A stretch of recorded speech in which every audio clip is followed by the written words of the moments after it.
ओम अक्षस्रगपरशुंगदेशु कुलशं पद्मं धनुष्कुण्डिकां दण्डं शक्तिमशं च चर्म जलजं घण्टां सुराभाजनं शूलं पाशसुदर्शने च ददति हस्तैः प्रसन्नाननां सेवे सैरिव मर्दनीमिः महां लक्ष्मीं सरोजस्थिताम्।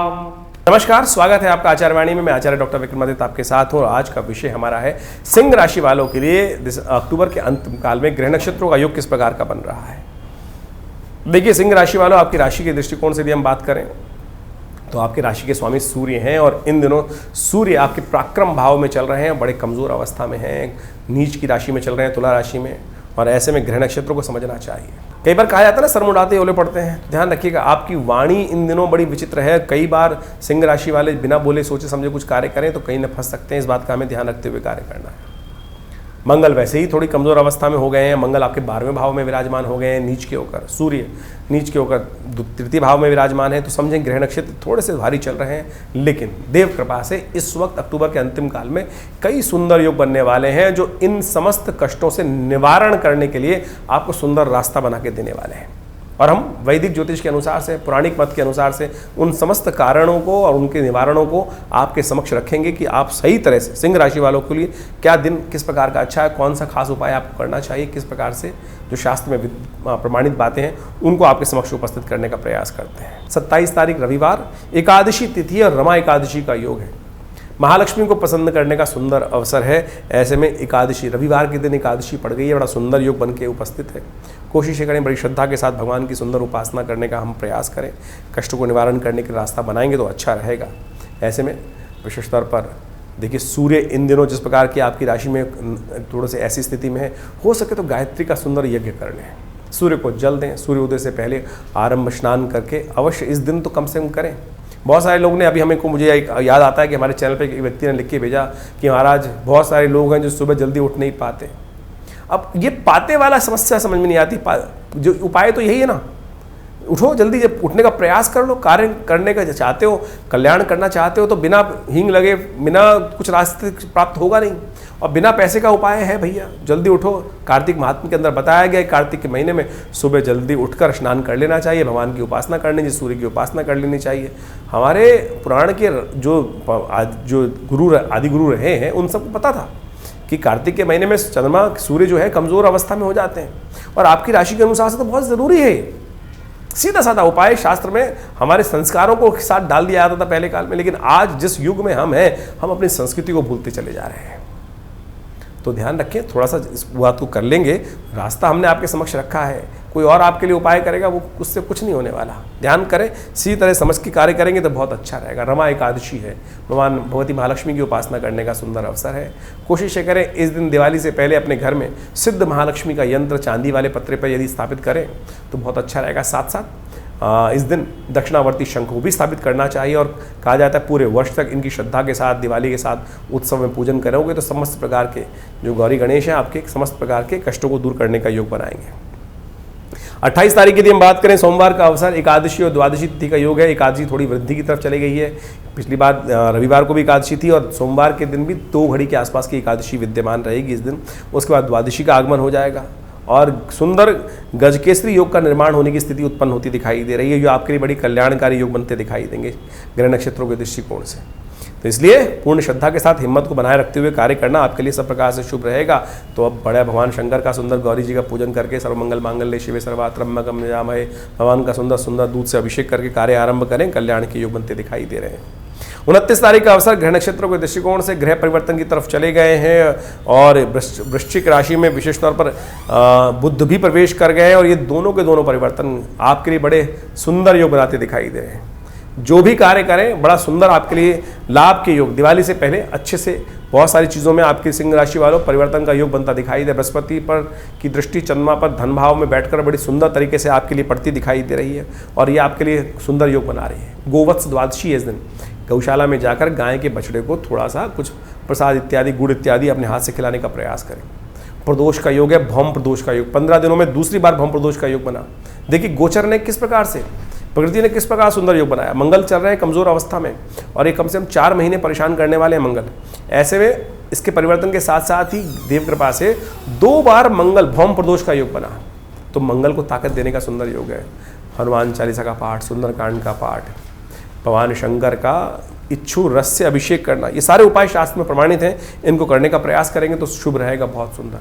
और दिवाली का सुंदर पर्व इस दिन से आरंभ हो रहा है। यम के निमित्त दान करके, यम दीप दान करने का सुंदर विषय रहेगा इस दिन, क्योंकि शाम के समय त्रयोदशी आ गई, प्रदोष का योग बन गया है। तो इस दिन देखिए मंगल थोड़ा नेगेटिव चल रहा है और ये कहीं ना कहीं थोड़ा विप्लवकारी हो सकता है। एक उपाय बता रहे हैं, वैसे तो अंत में कार्यक्रम के अंत में पूरा हम विधान आपके समक्ष उपस्थित करने वाले हैं, लेकिन एक बात समझ लें, इस दिन सुंदर रूप से घर के दक्षिण भाग में जाकर शाम को सूर्यास्त होने के बाद एक चौमुखा दीपक यमराज के निमित्त जलाया जाता है, पितरों के निमित्त जलाया जाता है, अन्न की ढेरी के ऊपर। पूरा विधान हम अंत में बताएंगे, लेकिन कहा जाता है जो ये उपाय कर लेता है 1 वर्ष तक उसकी अपमृत्यु नहीं होती। ये एक शास्त्र में विधान बताया गया बहुत जबरदस्त तरीके से, पढ़ा नहीं, स्कंद पुराण के अंदर इसका पूरा विधान शास्त्र में उपस्थित है। संक्षिप्त रूप में हम आपको समक्ष उपस्थित करने वाले हैं। तो इस दिन ये विधान सुंदर रूप से करने का प्रयास कीजिएगा अवश्य। यम दीप दान, इसके बाद अगले दिन उठकर फिर 2 दीप और दान जलाए जाते हैं यम के पुत्रों के निमित्त, वो भी करना चाहिए। और ये पूरा प्रोसेस जो कर लेता है उनकी समस्त कष्ट, अलाए बलाए, जीवन के समस्त कष्ट दूर हो जाते हैं और वो सब प्रकार से कल्याण के योग बनाने की स्थिति उत्पन्न कर देते हैं। 30 तारीख यदि हम बात करें, बृहस्पति बुधवार का अवसर है। त्रयोदशी तिथि उदया तिथि के रूप में विद्यमान, धनतेरस का सुंदर, दीपावली का शुद्ध पर्व आरंभ हो जाएगा पूर्ण रूप से। और दीपावली के सुंदर पर्व पर सबसे पहले आयुष के देवता धन्वंतरी भगवान का सुंदर उपासना करने का योग बनता है। ग्रह नक्षत्रों के दृष्टिकोण से आपके लिए ग्रह नक्षत्र बड़े सुंदर तरीके से स्थिति उत्पन्न कर रहे हैं, लाभ के योग प्रशस्त करते दिखाई दे रहे हैं। सिंह राशि वालों के लिए अच्छे योग रहेंगे, मेहनत करिए पूरी तरह से और ध्यान रखिएगा। इस दिन एक बात का हम आपके समक्ष रखें, ग्रह नक्षत्र अच्छे हैं, लेकिन हम कई बार गलती कर लेते हैं। धन त्रयोदशी है, महालक्ष्मी की सुंदर उपासना का विषय है, लेकिन हमने आजकल क्या बर्तनों का उत्सव बना दिया है इसको। पहले विधान था बर्तन लाने के लिए, क्योंकि उन दिनों बर्तन होते थे चांदी के, विधान था चांदी के बर्तन लेके आते थे घर में। आज लोहे के लिए आते हैं बर्तन। शनि को मत लाइए, कम से कम इस बात का ध्यान रखें। लक्ष्मी जी को लाने का प्रयास करें। लक्ष्मी इस बात ध्यान रखें कि लोहे में नहीं विराजती हैं, तो इस बात का ध्यान रखेंगे तो अच्छा रहेगा। इस बात को समझेंगे तो बहुत अच्छा रहेगा। किसी भी रूप में भगवान को लाएं अपने घर में और उनको प्रतिष्ठा करें। गौरी गणेश की प्रतिष्ठा करें सुंदर रूप से, लक्ष्मी गणेश की सुंदर प्रतिष्ठा करें घर में, विधि विधान से उनका पूजन करें। 5 दिन का सुंदर त्योहार पर्व है, पूरा विधान हम आपको बताने वाले हैं अभी कार्यक्रम के इसमें अंतिम भाग में, उसको सुन लीजिएगा।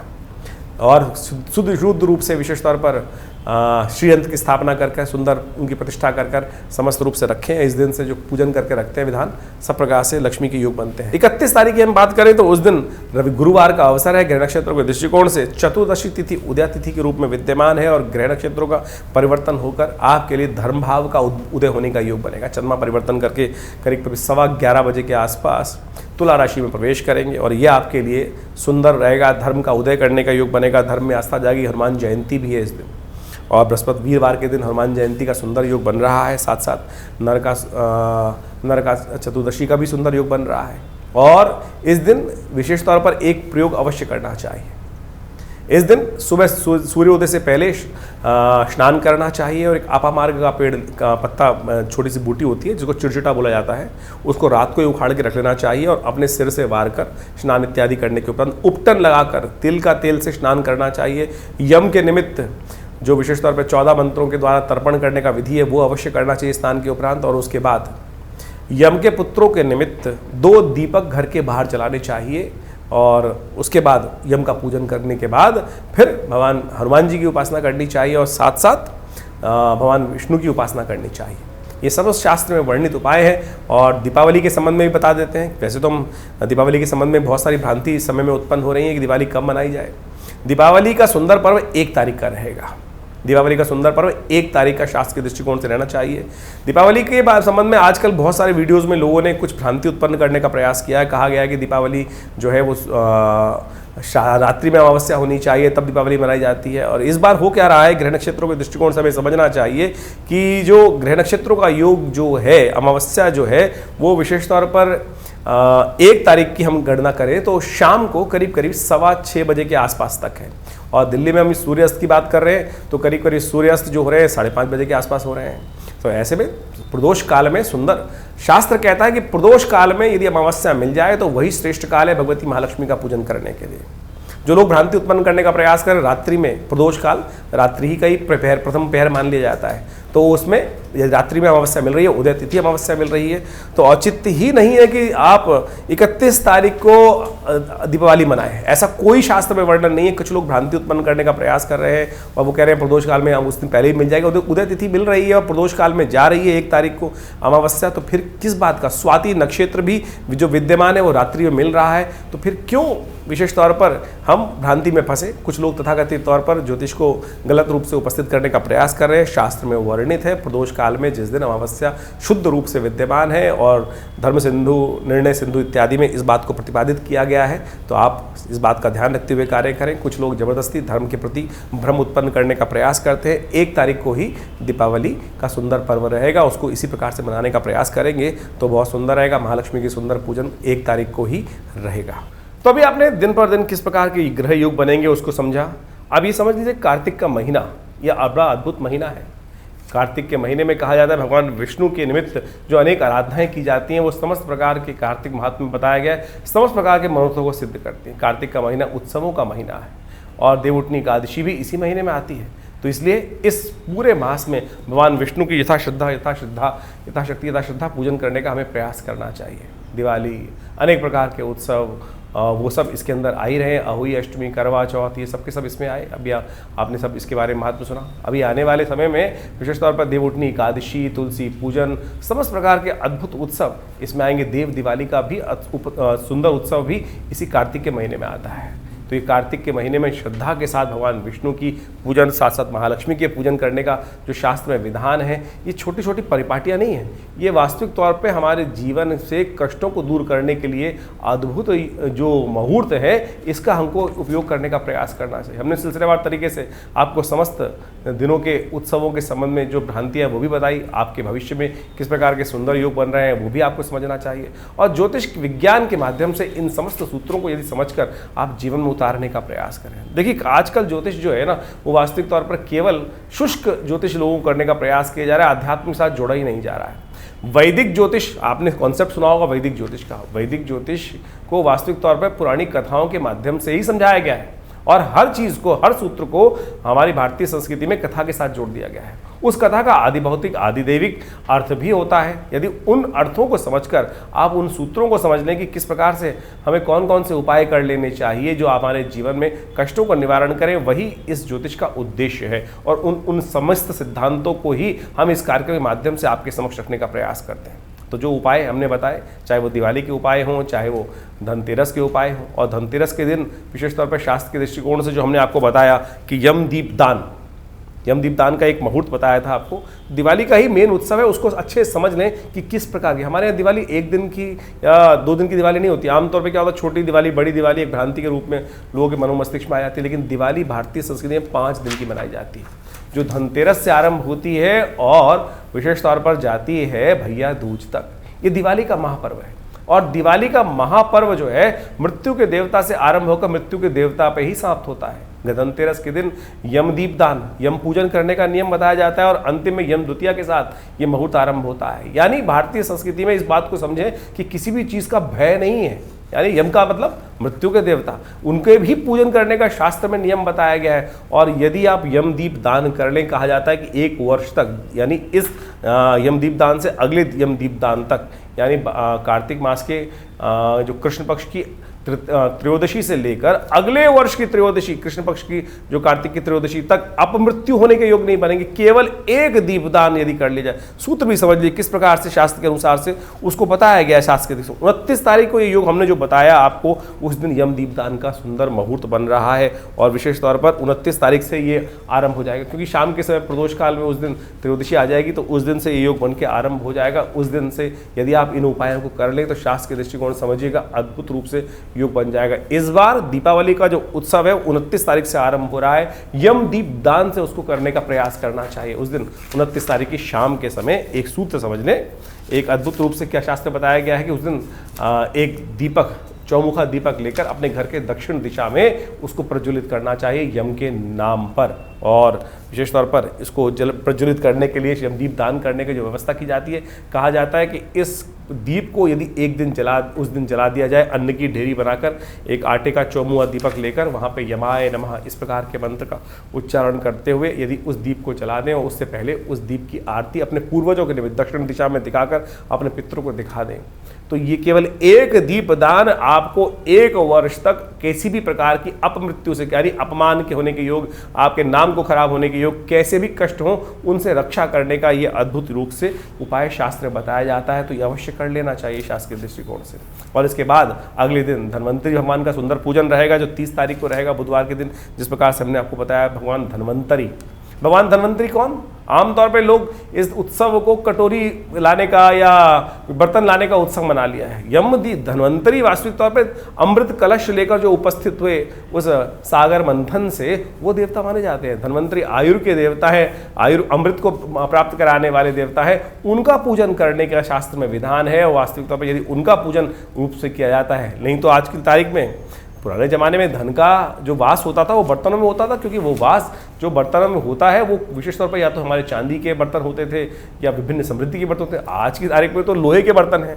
यदि उनको घर ला रहे हैं तो शनि को घर लाने का प्रयास कर रहे हैं। तो इसलिए इसको बर्तनों का उत्सव ना बनाएं, सुंदर रूप से शास्त्र के विधान के अनुसार से सुंदर उनका पूजन करके आरंभ करने का प्रयास करें तो बड़ा सुंदर रहेगा। उस दिन जो 30 तारीख को योग बन रहे हैं, त्रयोदशी उदया तिथि के रूप में विद्यमान रहेगी, सुंदर पूजन उनका करने का प्रयास करें तो अद्भुत रूप से आपके कल्याण के योग बनेंगे। भगवान धन्वंतरी का सुंदर पूजन करें, भगवान विष्णु के स्वरूप में उनका पूजन किया जाता है शास्त्र के दृष्टिकोण से, और वो आयुष को प्रदान करने वाला माना जाता है। 31 तारीख को छोटी दिवाली का भी पर्व है, जिसको कहा जाता है हनुमान जयंती। नरक चतुर्दशी का सुंदर योग पड़ रहा है। कहा जाता है इस दिन सुबह सुबह जब सूर्य उदय से पहले स्नान कर लेना चाहिए और अपने पूरे शरीर पर तेल का मर्दन करना चाहिए। तिल के तेल का मर्दन करना शास्त्र में बताया गया है। और एक अपामार्ग का पेड़ होता है, कहा जाता है कि इस अपामार्ग के पेड़ को अपने सिर पे से वार कर रख देना चाहिए एक तरफ, जिससे नज़र बजर अलाय वलाय सब निकल जाए। और सूर्य उदय से पहले इस प्रोसेस को करने का नियम शास्त्र में बताया गया है। और उसके साथ साथ जैसे ही सूर्य उदय से पहले स्नान करने के उपरांत अपने घर के बाहर मुख्य दरवाजे पर 2 दीपक, जिनको यमराज के रूप में ही उपस्थित किया जाता है, 2 श्वानों के रूप में उनको 2 दीपक वहाँ जला दी जाते हैं और उनको जला के रख देना चाहिए। और उनका पूजन, ये पूरा यमदीप दान होगा इस बार, क्योंकि यमदीप दान एक दिन पहले पड़ रहा है। लेकिन आमतौर पर यदि त्रयोदशी पूरी रात प्रदोष काल तक विद्यमान होती है तो शाम को यमदीप दान किया जाता है। लेकिन ये यमदीप दान जो है वो एक दिन पहले इस बार हो गया है। तो इसका जो 31 तारीख को सुबह सूर्योदय से पहले इस प्रोसेस को पूरा किया जाएगा। और कहा जाता है इस प्रोसेस को यदि पूरा कर लिया जाए तो समस्त प्रकार के कष्टों का निवारण करने का योग बनता है। इसके साथ साथ हनुमान जयंती मध्य पर्व में आएगी। दोपहर के समय सुंदर रूप से हनुमान जी का सुंदर चूरमा बनाकर घर में भोग लगाए उसके बाद, और उनका पूजन करें बड़े आनंद के साथ। और साथ साथ नरक का भी संहार भगवान कृष्ण ने इसी दिन किया था। तो उनके निमित्त विशेष तौर पर सुंदर पूजन करने का, शाम को शालिग्राम भगवान का पूजन करते हुए कार्य किया जाना चाहिए। और इस दिन अभ्यंगम का भी शास्त्र रूप 14 भी कहा जाता है। तो उपटन लगाकर, जो सुबह सुबह का प्रोसेस है कि जो तिल के तेल में उपटन लगाकर अपने पूरे शरीर पर मर्दन करना, उसके बाद यम के निमित्त तर्पण किया जाता है 14 मंत्रों से, जो दक्षिण की दिशा में बैठकर 14 मंत्रों के द्वारा तर्पण करने की शास्त्र में विधि बताई गई है। यम के समस्त 14 मंत्रों का उच्चारण करते हुए वो तर्पण अवश्य करना चाहिए। ये अभ्यंग जो विशेष तौर पर जो रूप 14 का पूर्ण विधेय बताया गया, उसके बाद 2 दीप जलाए जाते हैं घर के बाहर सूर्योदय से पहले मुख्य दरवाजे के दोनों भागों पर। तो अवश्य इसका पूर्ण नियम करना चाहिए। और 1 तारीख को दिवाली का सुंदर पर्व रहेगा। ये दिवाली का पर्व बड़ा आनंददायक पर्व है, लेकिन कुछ लोगों ने भ्रांति उत्पन्न करने का प्रयास कर दिया है कि दिवाली कब मने, 31 तारीख को। क्या कारण क्या है कि लोगों को अज्ञान तो है नहीं। अब जो रात्रि के समय अमावस्या का प्रयोग करते हुए लोगों ने बहुत सारी भ्रांति उत्पन्न करने का प्रयास किया। देखिए 1 तारीख को सूर्योदय के साथ साथ प्रदोष तक, यानी करीब करीब शाम को 6:15 बजे तक आपको अमावस्या मिल रही है। और प्रदोष काल प्रशस्त है। यदि प्रदोष काल के अंदर सुंदर योग बने तो उस दिन कोई दिक्कत नहीं है, उसका पूजन कर लेना चाहिए। तो शाम के समय यदि प्रदोष काल में जो अमावस्या आपको मिल रही है तो उसमें उसका पूजन किया जाए। 31 तारीख का दिवाली का कोई औचित्य बनता ही नहीं है, क्योंकि उस दिन दोपहर के बाद करीब 3 बजे के आसपास अमावस्या आई और लोगों ने कई भ्रांति उत्पन्न करने का प्रयास कर दिया।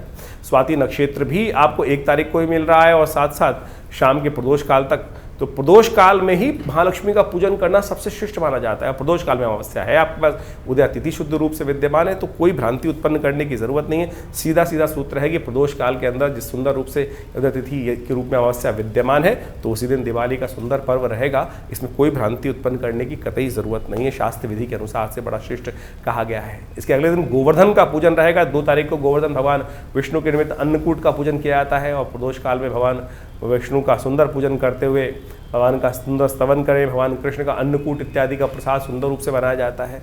तो वो भी कार्यक्रम जो रहता है वो भी बड़ा अद्भुत रूप से शास्त्र के अंदर वर्णित है, और ये सारे के सारे कर्म अवश्य करने का प्रयास करना चाहिए। एक बात और, ये गोवर्धन का जो दिन माना जाता है, जिसके अंदर प्रतिपदा के दिन ये योग बनाया जाता है, कार्तिक मास के शुक्ल पक्ष की प्रतिपदा के दिन, ये वो मुहूर्त है कि जिस दिन जैसा करोगे पूरे आने वाले 365 दिन तक वैसा आपके साथ होगा। और आप समझें कि आमतौर पे क्या होता है, लोग देर तक जागरण करते हैं, उसके बाद सुबह देर में उठते हैं, तो पूरा साल ही आलस्य में रहता है। तो इस दिन कम से कम सुबह जल्दी उठकर भगवान का सुंदर स्तवन करें, भगवान कृष्ण का स्मरण करें, समस्त प्रकार से कष्टों को दूर करने के लिए अन्नकूट इत्यादि का पूजन करें, भगवान पर विश्वास रखते हुए कार्य करें, और गोवत्स गाय का पूजन करें। गो क्रीड़ा का भी शास्त्र में विधान बताया जाता है, भगवती का पूजन करने का शास्त्र में विधान बनाया जाता है। तो इन सब चीज़ों को करके सुंदर रूप से समय निकालने का प्रयास करेंगे तो बड़ा अच्छा रहेगा। आनंद भाव से रहें, गुस्से में ना रहें, आलस में ना रहें, क्योंकि ये जैसा हमने कहा 365 दिन तक वैसा ही होने के आपके साथ योग बनेंगे। आमतौर पे नए साल के दिन लोगों ने कह देते हैं रेजोल्यूशन पास कर लो, आज जो करोगे वैसा पूरे साल बनेगा। वो 1 जनवरी का नहीं है भाई, मुहूर्त वो विशेष तौर पर कार्तिक के शुक्ल पक्ष की प्रतिपदा के दिन का मुहूर्त है। तो इस दिन यानी गोवर्धन वाले दिन इस बार 2 नवंबर को योग पड़ रहा है, तो आनंद के साथ उस पर्व को मनाने का प्रयास करें। और साथ साथ इसके बाद दीपावली का अंतिम पर्व जो होता है वो होता है यम द्वितीया, भाई दूज का पर्व। कहा जाता है कि यमुना जी भगवती जो यमराज जी की बहन है, और इस दिन यमुना जी ने बड़े सत्कार के साथ यमराज जी को बुलाया था और कहा था कि कभी आप हमारे घर नहीं आते हैं। तो उस दिन यमराज जी ने कहा कि मैं अवश्य आऊँगा, और कहा जाता है शास्त्र के दृष्टिकोण से उस दिन अपने घर में भोजन नहीं करना चाहिए, बहन के घर जाकर ही भोजन करने का नियम है, और बहन भाई की दीर्घायु के लिए उसको तिलक करती हैं। तो ये अवश्य नियम पालन करने का प्रयास करना चाहिए। भारतीय संस्कृति के अद्भुत पर्व हैं, और इन सब मुहूर्तों के अंदर आपको कोशिश ये करनी चाहिए दीपावली पर्व के अंदर अपने घर में सिद्ध महालक्ष्मी का यंत्र स्थापित करें, साथ साथ दक्षिणावर्ती शंख स्थापित करने का प्रयास करें। ये महालक्ष्मी का साक्षात प्रतीक माना जाता है, और महालक्ष्मी का साक्षात प्रतीक माना जाता है समस्त कष्टों को निवारण किया था। जब दिवाली का पूजन करें आप, दिवाली के दिन यानी जो इस बार दीपावली का जो 1 नवंबर को सुंदर पर्व पड़ रहा है, उस दिन पूजन के अंत में भगवती को कमल के पुष्पों की एक विशेष तौर पर शैया प्रदान की जाती है। और पूजन के अंत में यदि कमल के पुष्प नहीं मिल रहे हैं तो मखानों को ले सकते हैं आप, और मखानों को लेकर सुंदर तो एक प्लेट में रखकर उनके समक्ष उपस्थित करने का प्रयास करें। और महालक्ष्मी का पूजन विशेष तौर पर श्री सूक्त के मंत्रों से करेंगे तो बहुत श्रेष्ठ रहेगा। उस दिन यज्ञ इत्यादि करें, आनंद भाव से कार्य करने का प्रयास करें। ये एक सिद्ध मुहूर्त हैं ये सब के सब, तो अवश्य इन सब मुहूर्तों में सुंदर रूप से पूजन करते हुए कार्य करने का प्रयास करेंगे तो अद्भुत रूप से आपके जीवन में समस्त कष्टों का निवारण करने का योग बनेगा। सिद्ध महायंत्र, विशेष तौर पर महालक्ष्मी का सिद्ध यंत्र अवश्य स्थापित करना चाहिए महालक्ष्मी, और पूरे वर्ष उनकी पूजन करने की सुंदर व्यवस्था बनाने का प्रयास करना चाहिए। और ये समस्त प्रकार के आपके अनिष्टों को दूर करने का योग बनाती हैं ये सारी चीज़ें। और शंख, दक्षिणावर्ती शंख इस दिन यदि घर में स्थापित करें तो कहा जाता है साक्षात महालक्ष्मी का प्रतीक माना जाते हैं ये सब निधियाँ। तो अवश्य शास्त्र के दृष्टिकोण से इन सुंदर मुहूर्तों का लाभ लेते हुए कार्य करने का प्रयास करें, बहुत आनंद रहेगा।